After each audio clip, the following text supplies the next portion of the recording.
Vice Presidents and the Executive Committee members, all the members of the Youth Committee. It is both an honor and a privilege to join you today at this significant conferment ceremony of the Nepal Youth Chamber. This occasion is not merely a formal transfer of responsibility, not only conferment.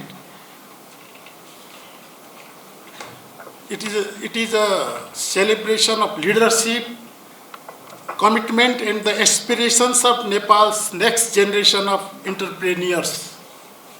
At the outset, I extend my heartfelt congratulations to the newly conferred members. Your involvement in the Nepal Youth Chamber reflects the confidence that your peers have placed in your vision, integrity, and ability to lead. I wish all the members today joining Nepal Youth Chamber a very success as you embark on this important journey. Today's global economy is evolving at an unprecedented pace. Digital transformation, artificial intelligence, green innovation, entrepreneurship, and knowledge-based industries are redefining the way business operates. In this rapidly changing environment, young leaders are no longer the leaders of tomorrow. They are the leaders of today. Nepal is fortunate to have an energetic, talented, and ambitious youth population. Our challenge is to transform this demographic strength into the economic prosperity by creating an ecosystem that encourages innovation, entrepreneurship, investment, and job creation. Nepal Youth Chamber has a vital role to play in this national mission. It should serve as a platform where young entrepreneurs develop leadership skills, exchange ideas, build global networks, and contribute meaningfully to national economic policy. The Nepal Chamber of Commerce firmly believes that empowering the youth is one of the most effective investments in Nepal's future.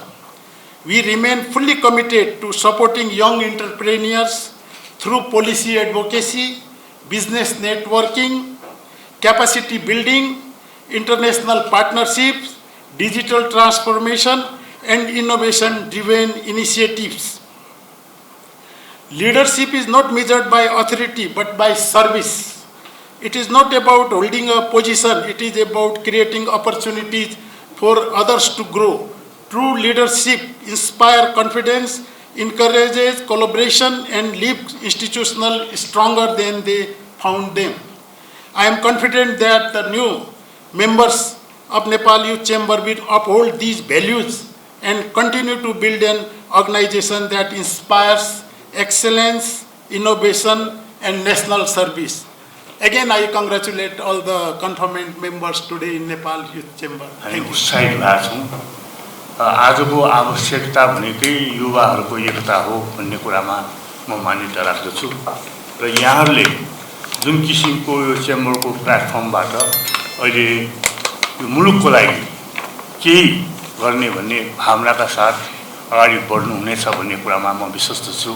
किनभनेदेखि youth भनेकै हाम्रो देशको भविष्यको तारा हुन् र चाहिँ तपाईहरूले केही गर्ने काम अहिलेदेखि नै सुरुवात गर्नुपर्छ र हुने बिरुवाको चिल्लो पात हुने जस्तै यहाँले केही न केही एउटा मुलुकको लागि हुन सक्ने अहिले विभिन्न किसिमको छ नि स्टार्टअप बिजनेसको कुरा आइरहेछ, आइटिआईको कुरा आइरहेछ, एग्रिकल्चर सेक्टरमा पनि एआईबाट गर्ने भन्ने विधि आइरहेछ। यहाँले केही न केही यो युथले चाहिँ अहिले नै स्टार्टअप बिजनेसतिर त यहाँले हाल्नु होला भन्ने कुरा म आग्रह गर्न चाहन्छु। किन भन्दाखेरि तपाईहरु नै भविष्य अहिले युथ भयो, यो पछि हामी चाहिँ पलायन भएर जान्छौँ, तपाईहरुको लिडरशिप आउने रोटेसन आउने पनि तपाईहरुले हो। अहिलेदेखि नै हाम्रो मुलुकमा अहिले जुन सक्ने किसिमको एउटा युथहरूले काम चाहिँ धेरै युवा शक्ति अलिकति खेर पनि गइरहेको अवस्था छ। मेरो अनुभवमा हुने खानेको छोराछोरी त 25-30 वर्षसम्म पढे हैन, काम गर्न नहुने, काम गर्न गए पनि अब पहिला 10 to 5 अहिले 9 to 5 पार्ट टाइमको काम छैन। विदेशतिर चाहिँ कस्तो चलन रहेछ भनेदेखि विकसित मुलुकमा 18 वर्ष हुनासाथै युथहरू चाहिँ जति धनीमानीको छोरा भए पनि पार्ट टाइम काम गर्छ 1-2 घण्टा, ताकि त्यसले कापी कलम जोड्न सक्ने किसिमको बानी बसालेर अनि उनीहरूले कमाउने रमाउने र चाहिँ आफूले टेक्निक पनि थाहा भएपछि भविष्यमा बिजनेस गर्न पनि सजिलो हुन्छ। हरेक क्षेत्रमा तपाईँहरू अगाडि बढ्न सक्छ र यहाँले गर्ने एउटा कार्यक्रम र चाहिँ एउटा कुनै किसिमको एक्टिभिटीको लागि हामी चेम्बर प्लेटफर्मबाट हामी सिनियर एजको तर्फबाट पनि यहाँलाई सहयोग हुनेछ भन्ने भनाइ राख्दै मेरो दृश्यहरू यहीँ टुङ्गाउँछु। धन्यवाद।